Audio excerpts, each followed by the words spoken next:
جبکہ وہ سب بے ساختہ اپنی گردنیں موڑتے ملازمہ کو دیکھنے لگے تو وہ بیچاری ایک دم سے گھبرا اٹھی۔ سب سے پہلے شاک مومنٹ سے جبران خٹک ہی نکلے تھے۔ وہ تیزی سے اٹھ کر باہر کی جانب بڑھے تو التمش بھی تیزی سے کرسی چھوڑ کر ان کے پیچھے ہی نکلا تھا، جبکہ گلناز خٹک اپنی ساس کو سنبھالنے لگی تھیں، جو اپنی بیٹی کی آمد کا سن کر خوشی کی کیفیت میں رونے شروع ہو چکی تھیں۔ تم نے اب تک پھپھو جانی کو باہر ہی کھڑا رکھا ہے؟ مین گیٹ کے قریب پہنچ کر وہ گارڈ کو دیکھ سک برہمی سے گویا ہوا تو اس کی سرخ موٹی موٹی آنکھوں کو دیکھتا گارڈ خوف سے منمنایا تھا۔ سر کنفرم کیے بغیر اٹس اوکے التمش، وہ بس اپنا کام کر رہا تھا۔ اس کا شانہ تھپک کر اسے ٹھنڈا کرتے وہ گیٹ کھول کر تیزی سے باہر نکلے اور برسوں بعد بہن کو یوں صحیح سلامت اپنے سامنے دیکھ گویا لپک کر دونوں ہی نے فاصلہ سمیٹا تھا۔ اس جذباتی منظر کو دیکھ زری کی آنکھیں بھر آئیں تو اس نے اپنی انگلی کی پورٹ سے آنکھ کے کنارے کا آنسو سمیٹ ایک انگلی سے جھٹک دیا۔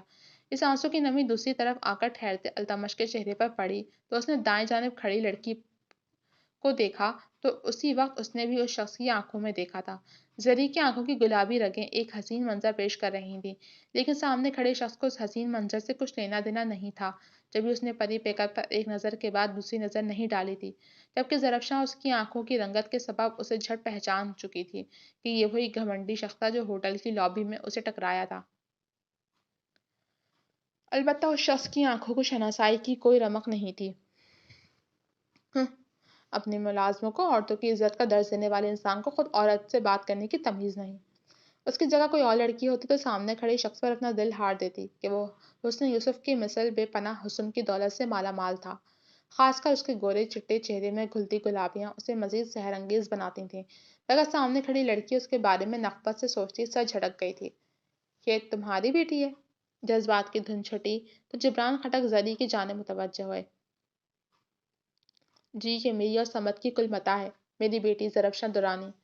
ان کے محبت سے تعارف کرانے پر زری جھٹ انہیں سلام کرتی جھجک کر ان کے قریب ہوئی تو انہوں نے دونوں بازو وا کرتے اسے اپنے شفقت بھرے حصار میں لے کر اس کا سر چوما تھا، جبکہ اس کا نام سن کر التمش بری طرح سے چونکا تھا۔ کل ہی تو اس کے بھائی نے اسی نام کی لڑکی کا ذکر کیا تھا۔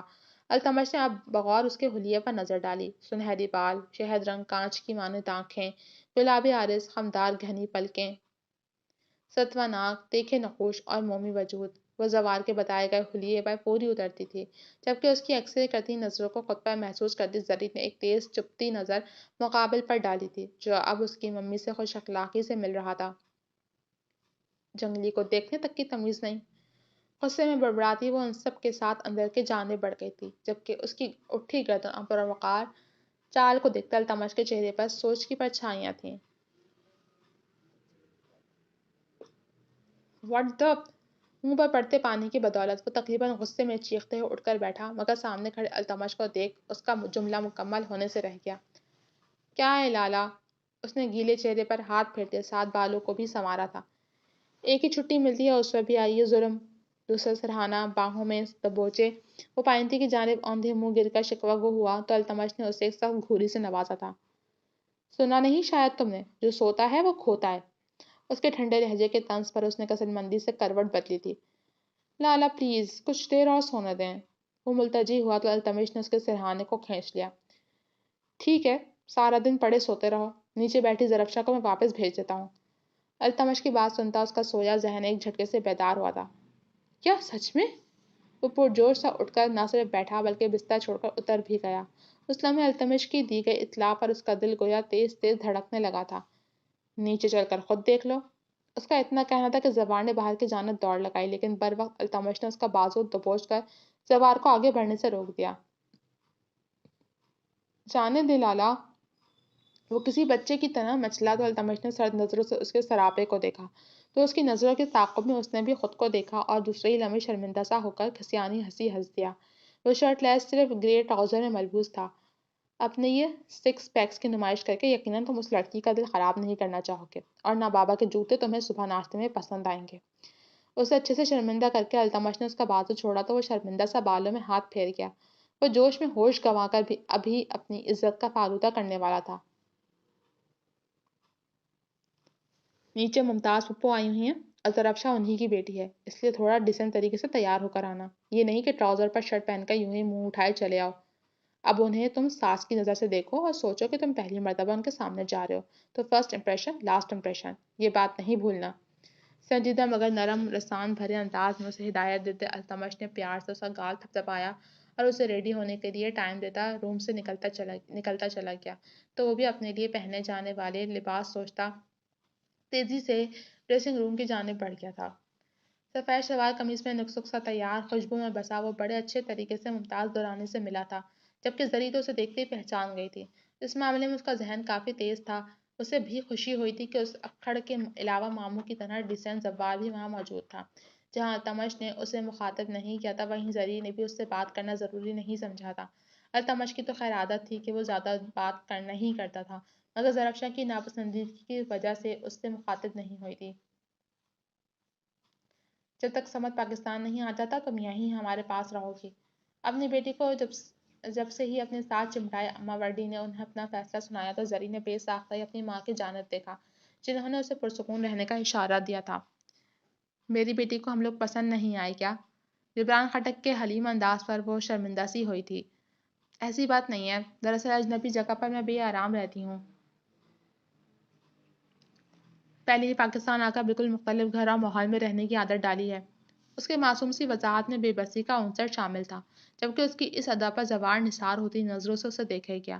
وائٹ کھلے پائنچوں کے ٹراؤزر کے ساتھ پستئی کلر کی ایمبرائڈرڈ کرتی پہنے گلے میں دوپٹہ لیے بالوں کی پونی باندھے وہ عام لڑکیوں سے تھوڑی مختلف لگی تھی اسے، مگر کسی مصنوعی سہارے کے ملائی چہرہ دمک رہا تھا۔ گلے میں گولڈ کی چین تھی اور بائیں ہاتھ کی کلائی میں بیش قیمتی رسٹ واچ اور پیروں میں وائٹ پرل کی 2 پٹی سلیپر سٹائل جوتی۔ نظروں کو تھوڑا لگام دو، ماں جی تمہیں ہی دیکھ رہی ہیں۔ التمش نے دبے دبے انداز میں اسے ٹوکا تو وہ ہڑبڑا کر ہوش میں آتا ایک چور نظر اپنی ماں پر ڈال گیا جو مسکراتے معنی خیز انداز میں واقعی اسے ہی دیکھ رہی تھی۔ اس مرتبہ وہ کچھ سنبھلا تھا۔ کاش میں غصے میں رابطے نہیں ختم کرتی تو بابا کو جاتے ہوئے ایک نظر تو دیکھ سکتی تھی۔ وہ ایک مرتبہ پھر شمس صاحب کو یاد کرتی آبدیدہ ہوئی تھی۔ جب انہیں شمس خٹک کے انتقال کا بتایا گیا تو وہ ٹوٹ کے بکھری تھیں۔ جبران اور اماں وردی نے بڑی مشکلوں سے انہیں سنبھالا تھا جبکہ ان کی بکھری حالت دیکھ اماں وردی بھی خوب ہی روئی تھیں۔ بس بچے، اپنی ماں کو معاف کر دو، میں نے بھی تو تمہارا دل توڑا تھا، سارا قصور میرا ہی ہے۔ وہ شرمندہ بھی تھیں اور دکھی بھی۔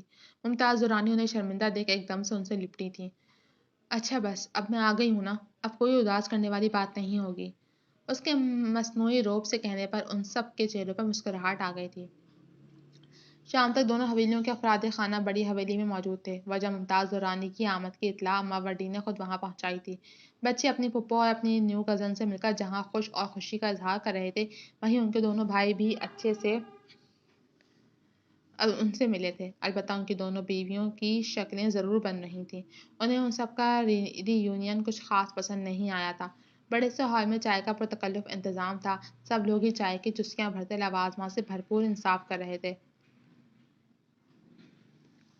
سچ مجھے تو یقین نہیں آ رہا کہ ہماری ایک اتنی پیاری کزن بھی موجود ہے۔ یہ پھلجھڑی منجلے بھائی کے بیٹے نے چھوڑی تھی۔ کیوں ہم لوگ پیاری نہیں ہیں کیا؟ چھوٹے بھائی کی بیٹی نے تھنکتے انداز میں اپنے منگیتر کو گھور کر دیکھا تو وہ بڑی بری طرح گڑبڑا گیا۔ اسی لیے کہتے ہیں کہ جوش میں ہوش نہیں کھوتے۔ زوار نے اسی کمر پر زوردار دھپ رسید کی تو اس نے جھٹ مسکین سے شکل بنا لی۔ البتہ باقی سارے کھیکی کرنے لگے تھے۔ زرافشاں کو ان سب کے ساتھ بیٹھنا اور ان کی نوک جھونک اچھی لگ رہی تھی لیکن وہ بار بار کسی کی نظروں کی تپش اپنے چہرے پر محسوس کرتی کچھ پریشان سی بھی ہو رہی تھی۔ آخر کون تھا جس نے یوں اسے نظروں میں رکھا ہوا تھا؟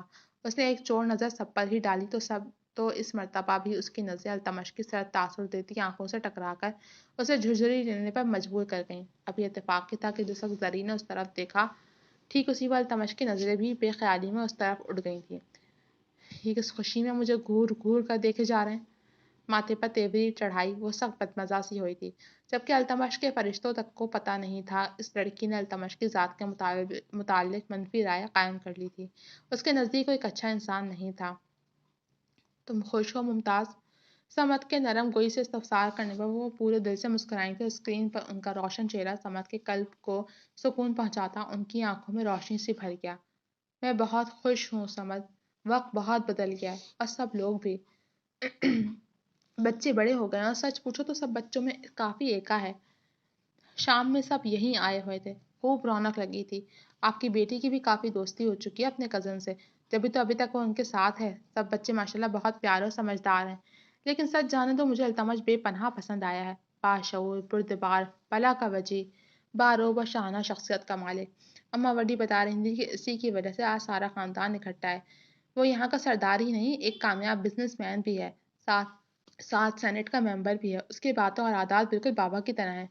نرم لہجہ التمش کے ذکر پر پرجوش ہوا تو وہ اپنی شریک حیات کے انداز دیکھتے ہولے سے ہنس دیے. لگتا ہے التمش بطور داماد آپ کو پسند آ گیا ہے. ان کے شرارتی انداز میں وہ ایک دم سے جھینپی تھی. کہہ تو آپ سچ رہے ہیں. ویسے بھابھی باتوں باتوں میں پوچھ تو رہی تھیں کہ زری کی کہیں بات تو نہیں چل رہی. وہ اس مرتبہ رازدارانہ انداز میں گفتگو کرنے لگی. بس اللہ میری بیٹی کا وقت بلند رکھے. کوئی بھی فیصلہ ہم اپنی بیٹی کی مرضی کے بغیر نہیں لے سکتے. ان کے سنجیدہ انداز پر ممتاز درانی نے سر اس بات میں ہلایا تھا. بالکل، اگر لالا نے بالفرض رشتے کا کہا بھی تو آخری فیصلہ زری کا ہی ہوگا. لیکن یہ بات کی بات ہے. آپ یہ بتائیں نا کہ کب تک آ رہے ہیں. سچ ہم دونوں ہی آپ کو بہت مس کر رہے ہیں. وہ ایک دم سے اداس نظر آنے لگیں تو سمت درانی نے اپنا پہلو بتلا تھا. اچھا بس چند دن اور دیتے ہیں پھر میں آپ کے سامنے ہوں گا. انہوں نے پیار سے انہیں بہلایا تو وہ کچھ پہل سی گئیں. جی تو جناب اب تک کے لیے صرف اتنا ہی. کیسی لگی آپ کو ایپیسوڈ 2؟ امید ہے پسند آئی ہوگی. کمنٹ سیکشن میں اپنی رائے کا اظہار ضرور کیجیے گا. چل حاضر ہوتی ہوں آپ لوگوں کے لیے اگلی قسط کو لے کر. تب تک کے لیے مجھے اجازت دیجیے. اللہ حافظ.